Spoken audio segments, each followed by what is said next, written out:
The wealthy should pay their fair share. Yes, wealthy should pay their fair share. What is a fair share? What percentage? So you're saying that you're saying that they're paying their fair share is what you're saying? No, I'm asking what percentage is a fair share? Their fair share, the same, if a third of my money is going to taxes, then I think a third of their money should be going to taxes. It does. Well, it does.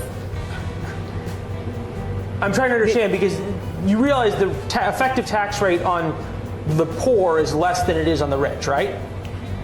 Okay, so first of all, I'm not the poor. I'm very close to that line, but I'm not the poor. Okay, so the effective tax rate on the middle class is less than it is on the rich, correct? What fair share would you like to change the tax rate to on the wealthiest what percentage of Americans so it's a fair share? So let's say the wealthy 1% could pay, let's say if they paid, let's just give them 45%. Bruh. This breaking news now. Sources have confirmed to Fox News that far-left Democrat squad member Cori Bush of Missouri is now under federal investigation for misusing federal security money. Bush has spent more than $750,000 on private security since she was elected in 2020. Now, remember, these are the same people who defunded the police, but then had to have private security.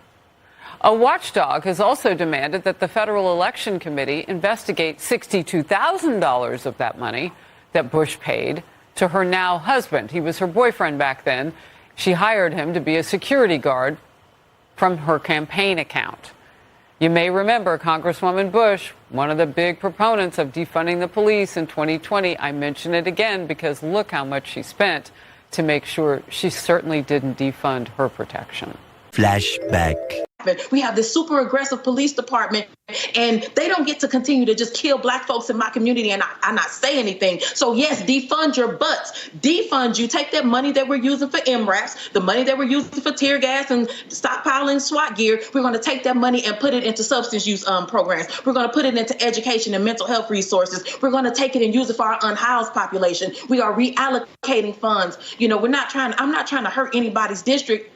Anybody from keeping their seats. I'm not looking at feelings, though. I'm looking at life. I'm going to make sure I have security because I know I have had attempts on my life and I have too much work to do. There are too many people that need help right now for me to allow that. So if I end up spending $200,000, if I spend $10 more on it, you know what? I get to be here to do the work. So suck it up, and defunding the police has to happen. We need to defund the police and put that money into social safety. But we also cannot be afraid to talk about what defund the police means. You know, we cannot. And that's my issue. It's like, you know, you can't, the anger cannot be, you know, oh, defund the police makes people, it pushes people back. It makes people feel a type of way. We don't want to say that, you know, because the Republicans are coming against us.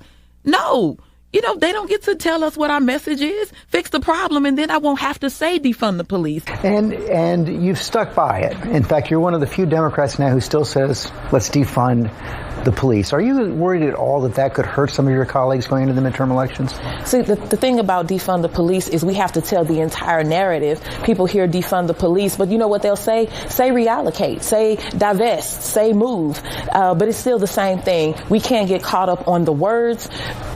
People spend more time focusing on the word defund than they spend on caring and addressing the problem of police violence in this country. If you could do it again, would you still double down or use that slogan, defund the police? Absolutely. If we failed to remove a white supremacist president who incited a white supremacist insurrection, it's communities like Missouri's 1st District that suffer the most. The 117th Congress must understand that we have a mandate to legislate in defense of black lives. The first step in that process is to root out white supremacy, starting with impeaching the white supremacist in chief. Thank you, and I yield back. United States has a moral and legal obligation to provide reparations for the enslavement of Africans. Black people in our country cannot wait any longer for our government to begin addressing each and every one of the extraordinary bits of harm, all of the harm it has caused since the founding.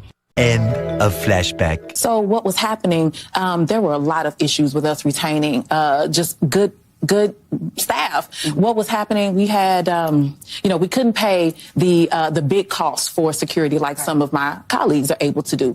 And so we went with what we could afford. It worked out for a while, but then we started having call-offs, people just not showing up to work, people sleeping on the job. And so it was very hard for me to have security when it was unreliable. And so what was happening was Courtney would fill in. He would volunteer. And sometimes he would even when he was there and they were working, he would say, hey, you should be standing over here. Hey, you should be doing that. And so he was volunteering a lot of his time. And then we had someone who was kind of leading the group, leading the team who could no longer do it. One day just called and said, I won't be back for 3 months.